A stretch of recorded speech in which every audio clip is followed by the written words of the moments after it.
Okay, I will now share my screen. Welcome all to the Digital Innovation Pavilion.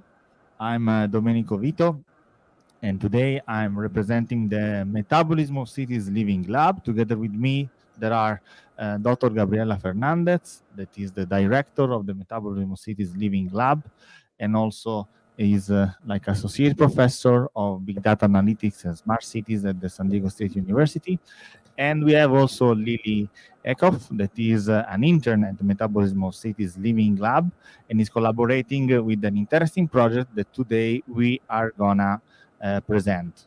So we are here at COP28. We are talking about climate change and also youth engagement. Yesterday was the day of education, and what's more than the SDGs and education to SDGs that we have to need to talk about in this particular moment. Climate change requires like a radical change that starts with the new generation. And what we want to do properly with the Metabolism of Cities Living Lab is to understand the perception of the SDG, especially on youth. I will not anticipate so much.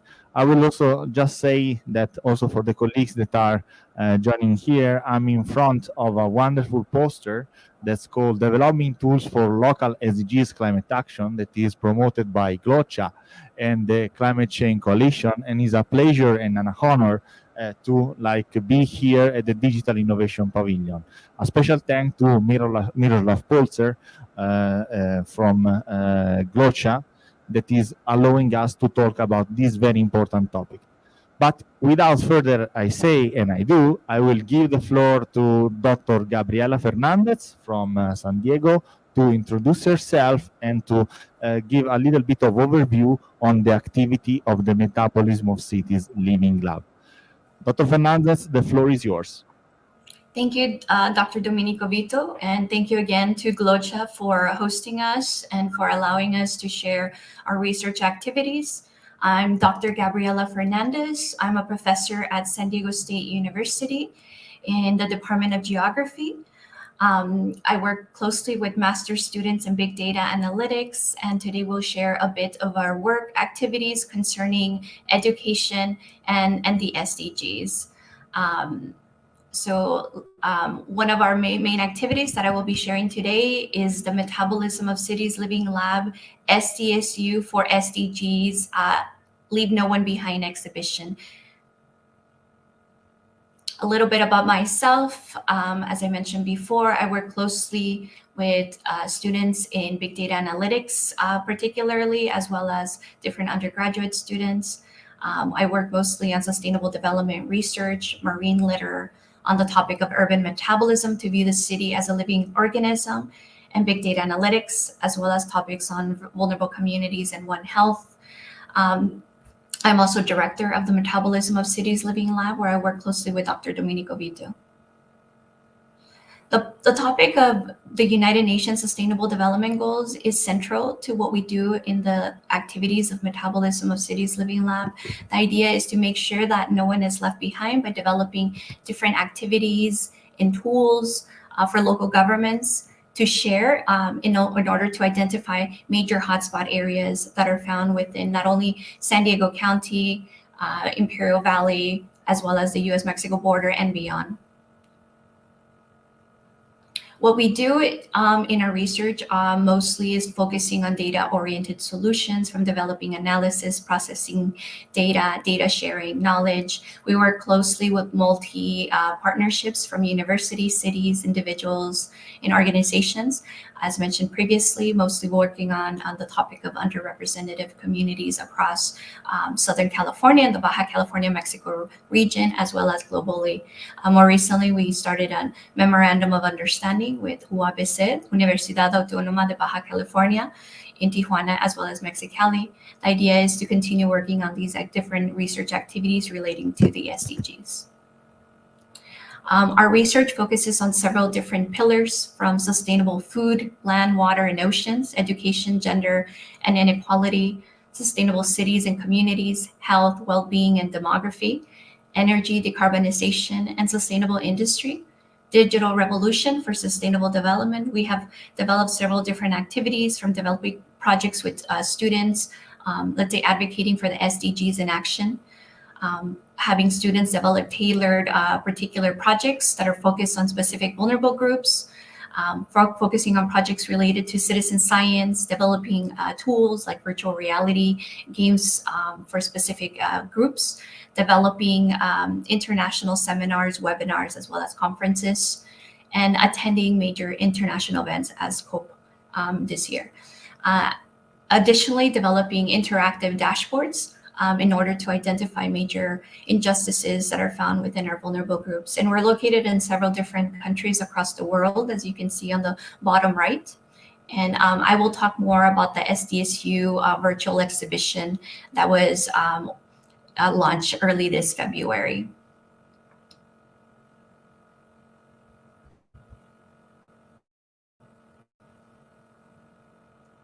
Okay, I will skip over the promo video just because we don't have a whole lot of time to focus more on the exhibition activities. Okay, I will share this video. Can you hear the video?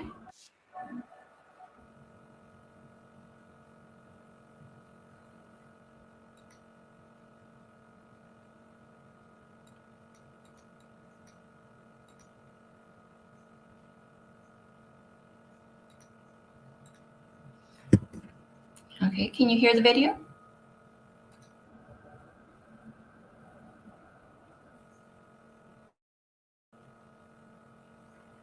Okay, there seems to be a delay, so I will skip over the video.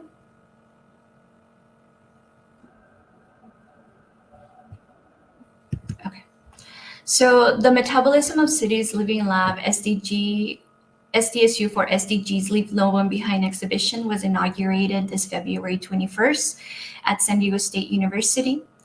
You can see a photo of our ribbon cutting ceremony, which several participants from UABC, Universidad Autónoma de Baja California, as well as SDSU Library attended in presence.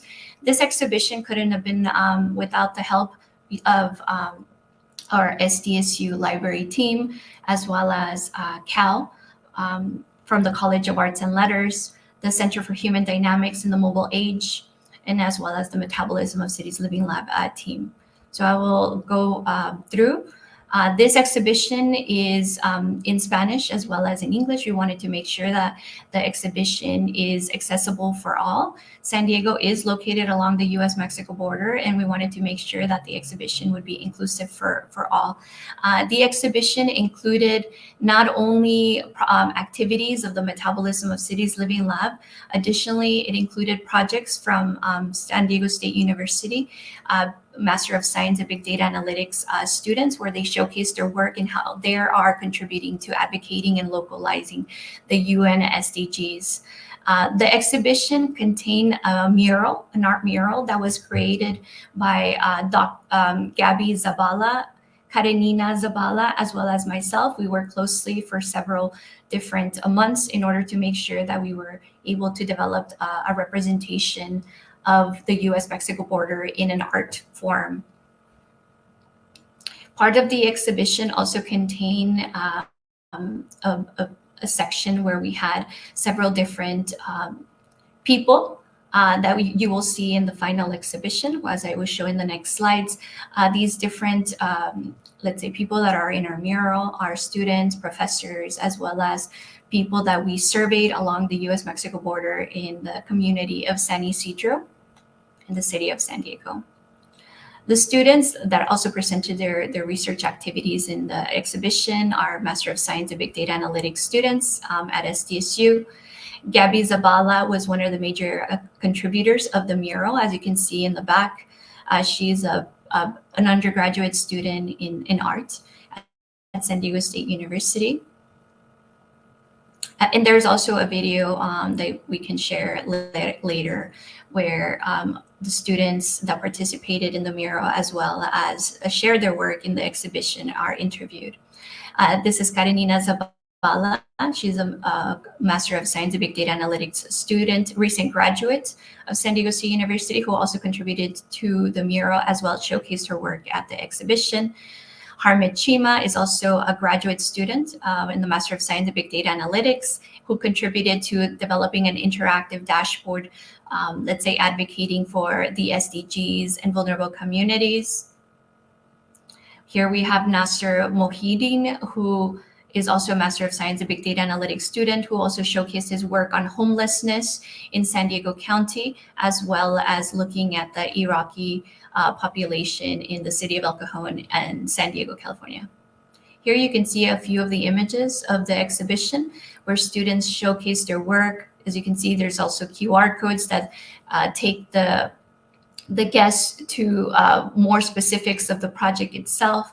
And we have developed several different activities, not only in San Diego County, but also across the world, where we also have focus on the topic of waste, the topic of homelessness, the topic of, let's say, educating high school students on how to recycle, where we work closely with the Prus School. In San Diego, we worked on topics of COVID, developing interactive dashboards, developing a virtual reality game for children in order to educate them on how to cross the street and how to much more safely travel to school and back home as well. And we develop also beach cleanups, which we will be having another event later as well through Blocha. Here is our exhibition, a screenshot of our exhibition. The exhibition is composed of 4 different pieces. The first part shows mostly looking at the history of the topic of sustainability, looking at a roadmap where we showcase the different books and events and conferences that have occurred through time, and major researchers that have developed and made a difference on this topic. As well as the advocating for the Sustainable Development Goals, the Leave No One Behind movement, the Millennium Goals, the initiation of the Metabolism of Cities in Brussels, and then the continuation of Metabolism of Cities Living Lab at San Diego State University. The second wall advocates to create more information on the SDGs, looking at every single SDG, their definition, how many indicators. The whole entire exhibition is in Spanish and in English. Different statistics for San Diego County, Imperial County, on each specific SDG goal. The third wall focuses on the student projects, the different activities of Metabolism of Cities, and the last wall focuses on the mural that was created in order to advocate for the U.S.-Mexico border. And here you can see a bit of the mural that was created by our students, Gabby Zabala, as well as Karenina Zabala. So I will dive into a further more on the interpretation of the mural. So here we see 4 different, let's say, corners. These different corners represent the different elements. We have soil, we have water, we have air, we have fire, and we have the indigenous communities around the pupil of the eye. Each element represents a different significance. Here we can see that soil is covered in international flags from around the world. The idea is that the soil belongs to everyone. No one should be left behind. Fire indicates the fire of the new generation, that the new generation can have many different skills and tools. And then we have also, again, for the water, we have this different figure where we show different colors of skin, and we also have this rainbow indicating the LGBT community in this topic of leaving no one behind. When we get closer to each of the different SDG goals, we have a different story that is relating to the US-Mexico border. Here we can see SDG Goal 1, which focuses more on poverty, making sure that everyone is considered. In this case, we have a representation of the homeless population with the US-Mexico border. We're all dreamers. SDG Goal 2 focuses on the topic of health, where we have healthy food being in chains. As we know, in the US, unhealthy food is not as accessible as unhealthy food. So healthy food is much more expensive, and this makes it an injustice for specific vulnerable groups across. Also, on the topic of health, we see here that not everyone has access to healthcare in the US. As a result, here we portray if they are insured, most of the majority no. We see these chains in front of the hospital representing that not everyone has access to healthcare. On the topic of education, we see here the representation of misinformation that is happening across not only in the US, but around the world. So what do we need? We need more empathy. We need to break the chain, have more kindness, especially now more than ever in what is happening in our world today. Have more tolerance. It's about also sharing our stories through storytelling. So we wanted to make sure that also that is considered. We also have this representation of making sure that all voices are heard between genders. The topic of water. Not everyone has access to clean water. We have lots of different injustices concerning the different factories that are, let's say, not considering all the different aspects of environment to make sure that we have a healthy and clean planet.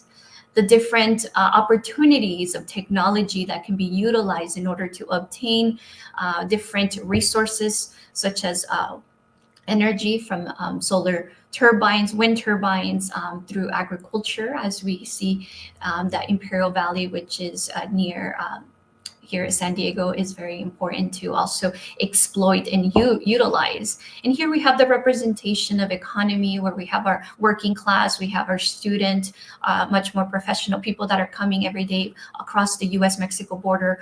Here a representation of a construction worker. This is the San Diego trolley, which picks people up from the US-Mexico border, and it goes all the way up to the north. So this representation of the working class in San Diego.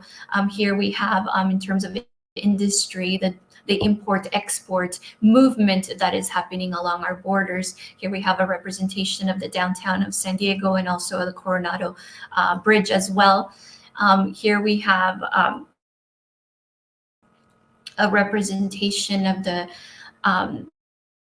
San Diego that have been, let's say, killed or have died along the border. We see all these representations of the crosses. And here you can see a Tijuana as well.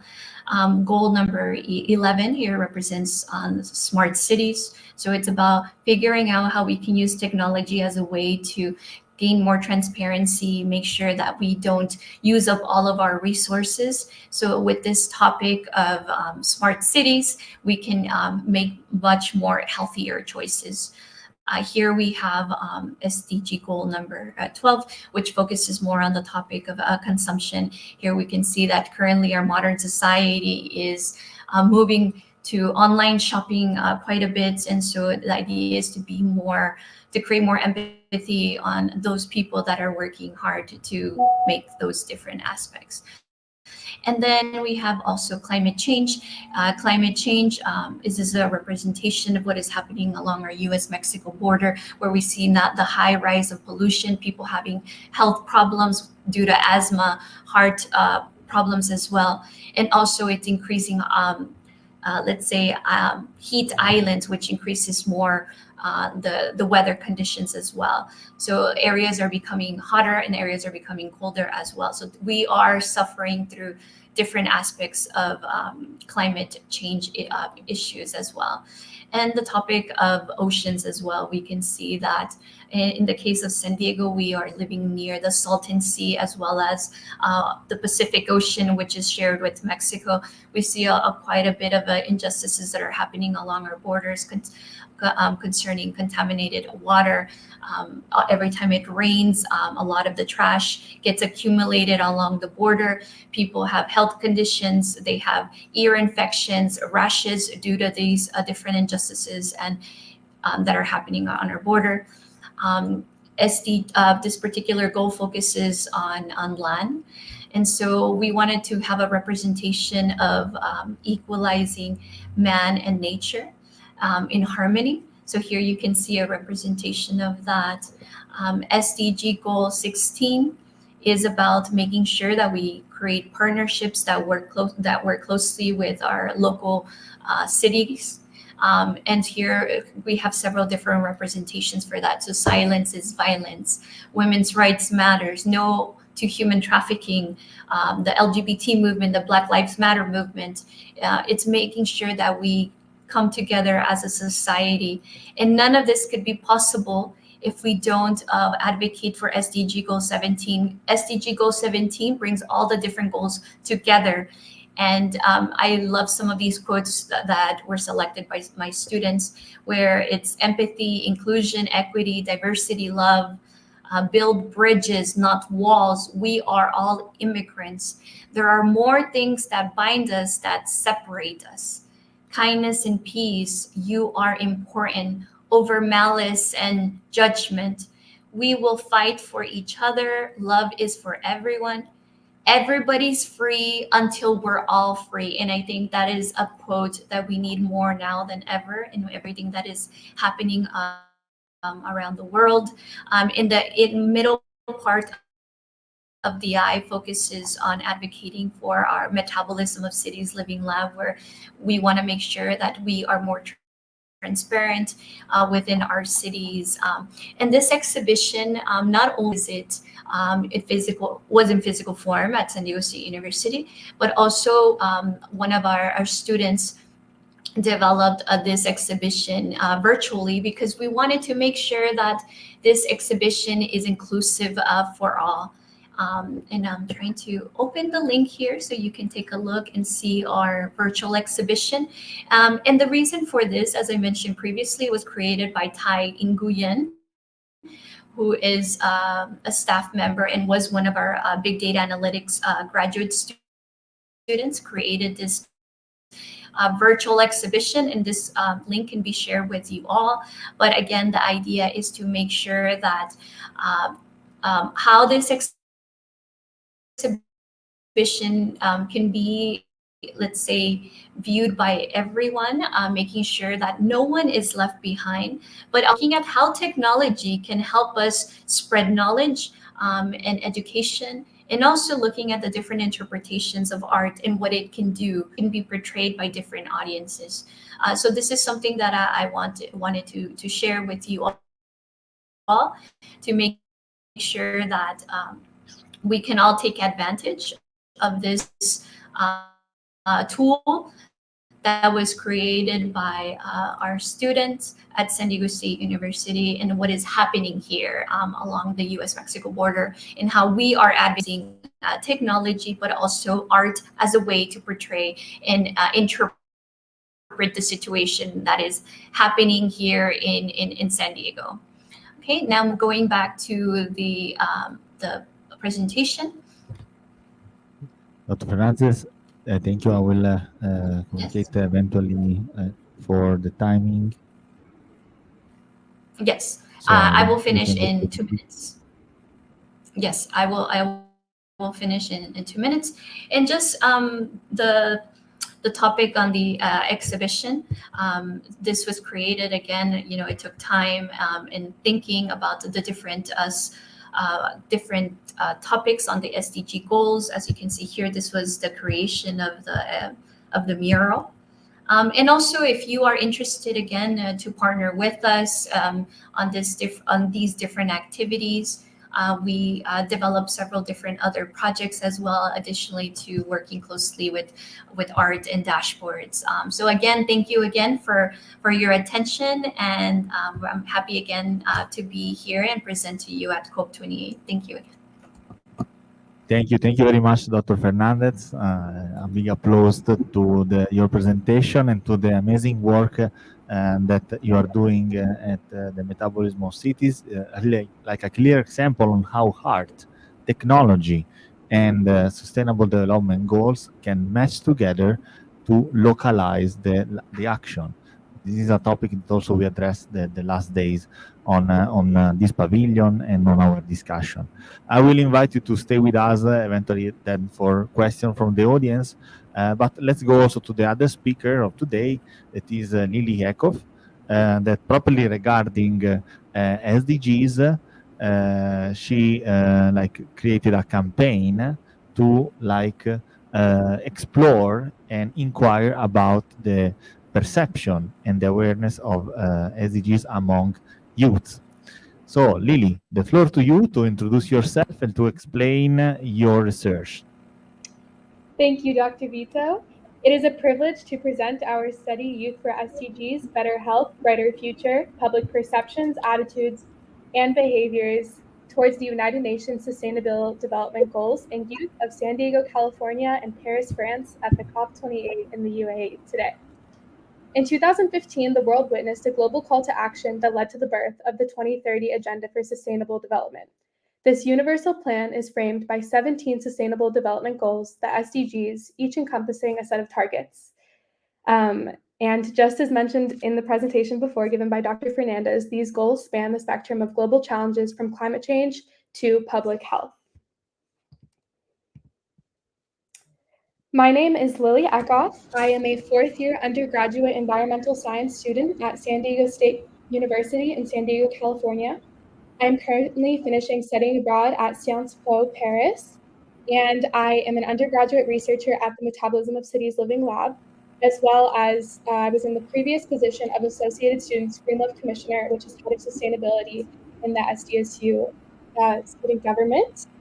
I want to express my heartfelt gratitude towards my remarkable advisors for their invaluable guidance throughout the study. Their expertise and dedication has been instrumental in shaping the direction towards success in this research. Lily, can you please turn on your camera? Yeah, I am reading my script if that is distracting. So is it all right if I keep it No off? worries. Let's go ahead. Thank you. So here's a little overbrief of the table of contents. We'll start by introducing the relevancy of the study, talk about the 2 case study locations, go into known progress of the SDGs in Paris, France, and in San Diego, California, as well as currently known challenges. Then we'll talk a little bit about the survey design and methodology, as well as the results, looking into the attitudes, perceptions, and behaviors. And then we will do a recap of the key points. So today, our focus lies at the intersection of youth and health within the context of the SDGs. So why is this connection particularly relevant? The SDGs are universal, indivisible, and transformative, demanding a comprehensive integration into our daily lives, with youth engagement essential in making them tangible. They advocate for a One Health approach, recognizing the interconnectedness of human, animal, and environmental health.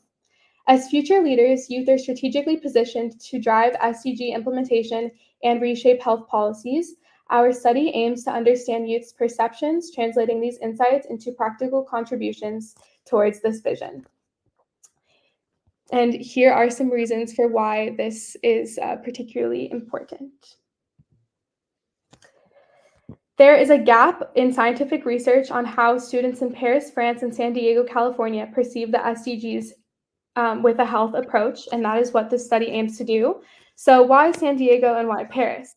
Firstly, San Diego is one of the case study locations as it has a history of active engagement of community and environmental consciousness. It is the home of several indigenous American nations, the Kumeyaay, Tiguano, Luiseno, and Kuhia and Cupeño people who have cherished and taken care of the land for millennia. It sits in the most southwestern part of the United States, sharing a border and community with Tijuana, Mexico. as well as the Pacific Ocean and many other ecosystems and landscapes. Paris is a crucial city to examine as it has been highly present in environmental initiatives. As the capital of France, it is a global cultural and political hub.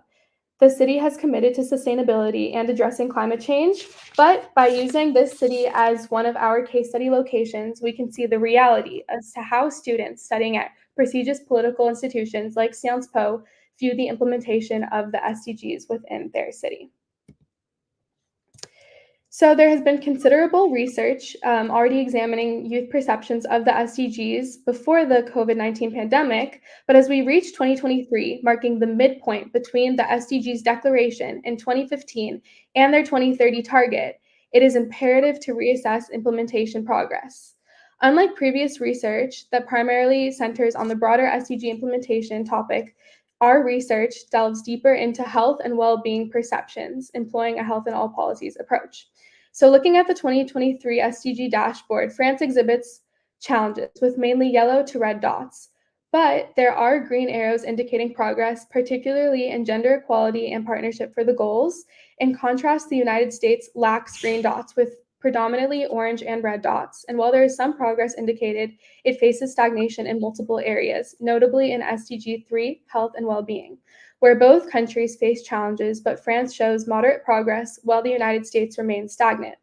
And although neither is on track to achieve SDG 3 by 2030, there is slight disparity in their trajectories. Additionally, San Diego grapples with major health challenges, especially due to air quality and stormwater pollution. Statistics show asthma cases are concentrated downtown and in areas like Logan Heights, National City, and Paradise Hills, while northern and eastern regions report lower incidence rates, highlighting the environmental public health connection. Now let's move on to survey design and methodology. So I will present the survey. The survey consists of 28 questions with one version available in the French language and one version available in the English language. The survey begins with basic demographics such as age, gender, grade, nationality, and then it assesses their awareness of the SDGs to gauge they're familiar with these global goals. And given the focus on SDG 3, we inquire about health-related concerns. Over here, we inquire about health-related concerns, and we explore purchasing habits, including food, energy, and water choices, and relate as these relate to the different SDGs.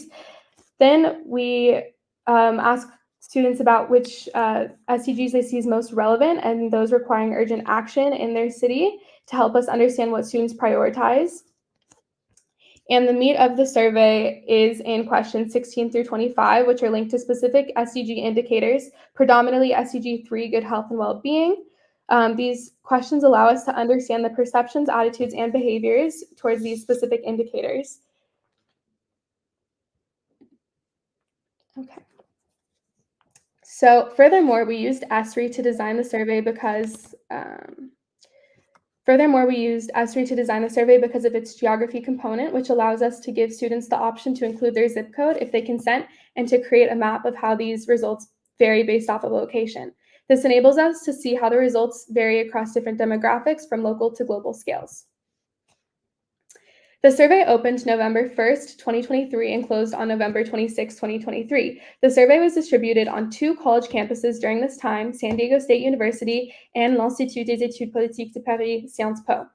Since this data collection period was relatively short, this added a constraint. Prolonging it would have allowed for an increased number of participants and thus more reliable data. For the dissemination, the survey aimed to reach a wide audience through diverse channels, including various student organization group chats, social media platforms, classroom presentations, and physical flyers. We leveraged past roles such as Commissioner of Greenlove Associated Students at SDSU and involvement in Sciences Po Environnement to mobilize the members of these organizations. Additionally, we tapped into personal and friend social media to reach larger groups and use different student leadership positions at both institutions to promote the survey within their networks. Physical flyers were posted around the Sciences Po campus in the designated areas for promotion of student life and activities. Live presentations to promote the survey were given in several classrooms at Sciences Po, and there was a restraint of not being physically on the SDSU campus to carry out the same physical dissemination methods as used at Sciences Po. However, this comprehensive approach aimed to optimize engagement and facilitate data collection within our target demographics. Since there were two different surveys with two different languages that the data was in, it was very difficult for me to standardize all these results on my own, especially at Sciences Po, where student data was spread between the English language survey and the French language survey. So for the following graphs and visuals, the Sciences Po graphics are split into two, with the English survey on top and the French language data on the bottom. I did look at the data on my own and calculate what the top results were for each question at Sciences Po. Therefore, the data I'm presenting is standardized. The graphics are just split. There was a total of 92 students from San Diego State University and Sciences Po who participated in the survey, with 55% from Sciences Po and 45% from SDSU. There was a total participants of 136 for the whole survey. However, those addition to the 92 mentioned will not be used as they were not from either San Diego or Paris, and therefore the data doesn't explain the attitudes, perceptions, and behaviors in San Diego and in Paris. In the 92 students mentioned, there was an uneven distribution of gender, with the majority identifying as female, 79%, and lesser participants identifying as male, 15%, and gender non-binary, 6%. Both of the campuses do have slightly larger female populations. The gender distribution of undergraduate students at SDSU was 57% female and 43% male in 2022, and at Sciences Po, 60% female and 40% male in 2023. However, this must be acknowledged when looking at the rest of the results. So, which three SDGs are most relevant to you? The three most common responses at Sciences Po were 1, gender equality, 2, climate action, and 3, peace, justice, and strong institutions. So the three most common responses at SDSU were 1, climate action, 2, quality education, and 3, no poverty. This data demonstrates that Sciences Po students perceive gender equality as highly important, as in all of the Sciences Po data, we can see that gender equality is the number one response, and gender equality is not ranked until the middle here at SDSU.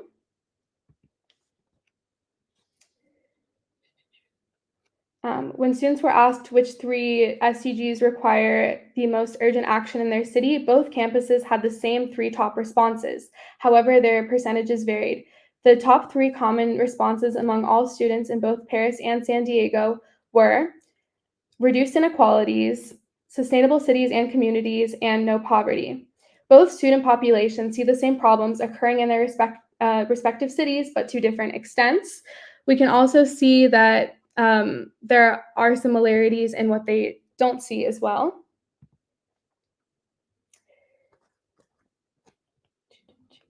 Now we're moving on to attitudes towards health. Which health issues are you most worried about? Students at Sciences Po and SDSU both ranked access to healthcare services as the most common response, with 53% at Sciences Po and 62% at SDSU, demonstrating that the concern towards access to healthcare is a commonality amongst both groups, but slightly more prominent at SDSU. The second most common response varied between schools. For Sciences Po, it was air pollution, with 51% of students marking this response, and for SDSU, it was nutrition and healthy eating, with 56% of SDSU students marking this response. So there is a variation in that, and both schools ranked mental health support as the third most common response. So this is interesting to know when we look more into specifics in the next coming questions. So in these upcoming questions, they were ranked on a scale of concern frequency, with 1 being never concerned and 5 being constantly concerned. So here we can gauge to what extent each community is concerned about the following questions that are linked to health. So, how often are you worried about the safety and quality of drinking water you and your community have access to? The most common response amongst Sciences Po students was 1, never, with 33% of students marking this response, while the most common response amongst SDSU students was 2, rarely, which is 1 level higher in terms of safety of their water. When we look at the averages, there is slightly more concern with 2.44 average, whereas at Sciences Po it was a 2.29 average. When students were asked about how often they're concerned about the quality of food that their community has access to, we can see that the average is already quite larger than the previous question, indicating that both groups are more worried about the food that they have access to than the water that they have access to, and that these numbers are a lot more similar. There's a moderate concern with almost the same level of concern from both groups. Lily, still 3 minutes, please. Okay. And when we asked about air quality, it was interesting because even though Sciences Po ranked this as one of the problems that they were most worried about in one of the previous answers, there was only an average of 2.2 in levels of concern. And then when we get to the access to medical care, which was something that they both ranked previously as being concerned about, there was a most common response of level 2, rarely, at Sciences Po, and 3 at SDSU, showing that SDSU students were more commonly concerned about their access to healthcare, something that we can link towards the US's policies in healthcare. Now, moving on to behavior, we can see that there is a large disparity in students taking public transportation, with the average Sciences Po student almost constantly taking transportation at 4.36 out of 5, and the average SDSU student only at 2.9. So Sciences Po students reported a higher frequency in this behavior. And then also we can see that there is similarities in the discussions of social inequality issues that are linked to environmental justice, with an average response in between sometimes and frequently, closer to frequently, in both groups, showing that overall social advocacy discussions have moderate to frequent frequency in both groups and are a fairly common behavior amongst all youth participants. So here are the similarities. It's evident that there were more similarities and differences, but both students ranked moderate knowledge of the SDGs, perceived climate action as the top 3 SDG indicators, and perceived both San Diego and Paris as needing to reduce inequalities, improve overall city sustainability, and eradicate poverty. And both reported concern about access to healthcare services and mental health support. Lily, if you can go to the conclusion, please. Okay. So in conclusion, there were some limitations to our data, as there was an uneven gender distribution, and future research should explore methods to improve this gender balance, as well as having a larger dissemination period. And then we also think that future research could conduct this in more campuses, so we can get a larger perspective outside of just these 2 campuses. And in conclusion, with these results, we see evident similarities and differences between youth perceptions, attitudes, and behaviors towards the SDGs across the world. We stand at a crossroads of a brighter, more sustainable future, where the success of the SDGs must overcome their challenges. Through this study, the threads of health, youth commitment, sustainability, and our global community intertwine, forming a tapestry of hope for generations to come. Together, we will pave a path towards a world where every life thrives and no one is left behind. Thank you so much. Thank you very much, Lily. Thank you for your amazing research. So we also see a real inquiry on the perception of SDGs. Now let's get some questions. We are a little bit strict in time, but if there are some questions for both Dr. Fernandez and Lily, so. I think, hi. This is Mari. I think I want to ask Dr. Gabriela. I came from the middle, so I'm helping Digital Innovation Pavilion. I'm Mari, and I was interested and impressed the metabolism of city. And I just wanted to know, I just for curious, the metabolism, the word is where it comes from because my grandfather was an architect and is also city planner and in Japan, and he made a architectural movement called the metabolism, and he's a city planner and also architect, and he was based on like we didn't they didn't call like SDGs, but the environmental point of view, they planned the city, Tokyo, and some things unbuilt.